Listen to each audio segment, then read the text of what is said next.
Hello friends, summer movie season. It's an ambiguous term that highlights an ever-expanding window for Hollywood releases. May, April, even March.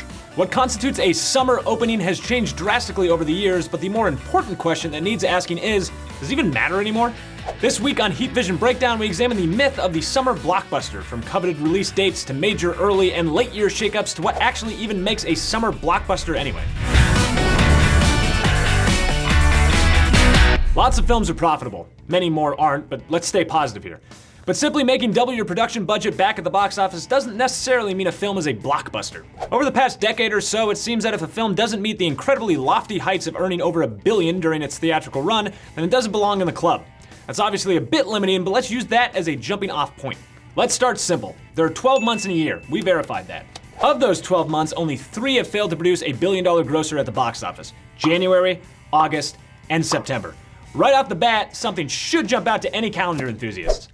August and September are, technically, summer months, poking a bit of a hole in the summer blockbuster picture. But, of course, when we say summer, most of us aren't really referring to the astronomical season that stretches from solstice to solstice. No, generally what we mean when we say summer, at least up here in the northern hemisphere where toilets drain counterclockwise, are the months that school is out, more or less late May to early August.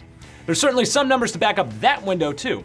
Of the top 10 highest grossing months at the box office ever, 8 have been in either June or July. The other 2 are Decembers, both of which had a new Star Wars film released in them. The truth is, studios still look at May, June, and July as coveted release dates for their mass appeal films. But with the advent of the MCU and its incredible financial clout, a glaring asterisk has presented itself. You can make $1 billion in April, March, or even February. Clearly then, the answer lies not only in the window during which a film is released, but also in the content of said film. What a shocking revelation. It's not enough to simply state that fact, however, you must also show your work. And we're going to. Everyone remembers this scene from E.T. Or this one where he gets wasted. Or this one where he says goodbye. Aww, I know, I'm sad too, guys. But you'd be hard-pressed to find someone who recalls what happened in Super 8, J.J. Abrams' love letter to Spielberg, not the motel chain. Summer blockbusters should be escapist, giving you that feeling of being a kid out of school and ready for new adventures. The best of them fill us with a sense of wonder and that there's a world out there to explore. A successful summer blockbuster must feel familiar but also fresh. They're often formulaic, but it's not as easy as following a recipe. This isn't cooking. Let's turn to Abrams again, this time with one of his hits. 2009 Star Trek introduces James T. Kirk with a chase scene that tells you what you need to know about this kid. Kirk was always a wild card, but this version was not raised by his Starfleet officer father and is a little bit more reckless. Last year's Solo, a Star Wars story, faced the same challenge, introducing an earlier version of an iconic character, and the film similarly opens with a car chase scene.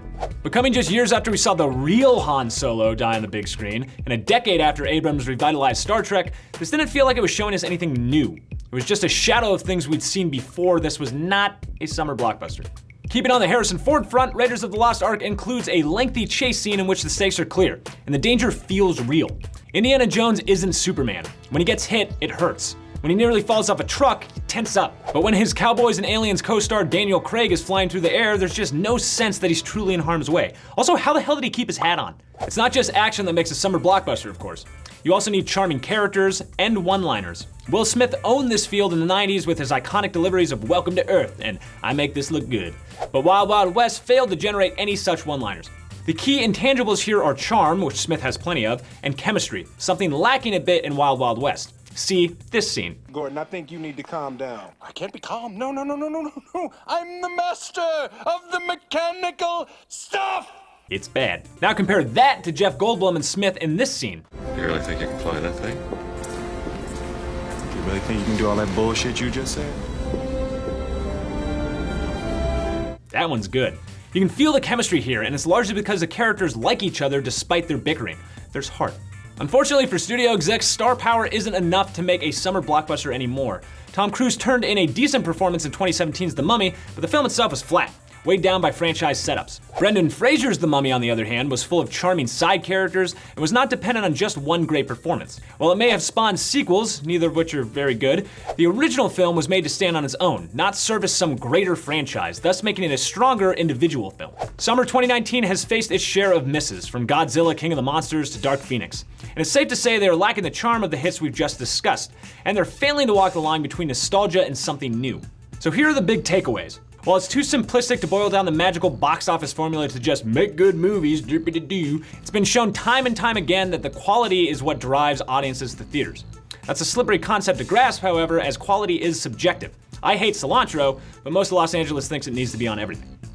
It's gross, and it tastes like soap.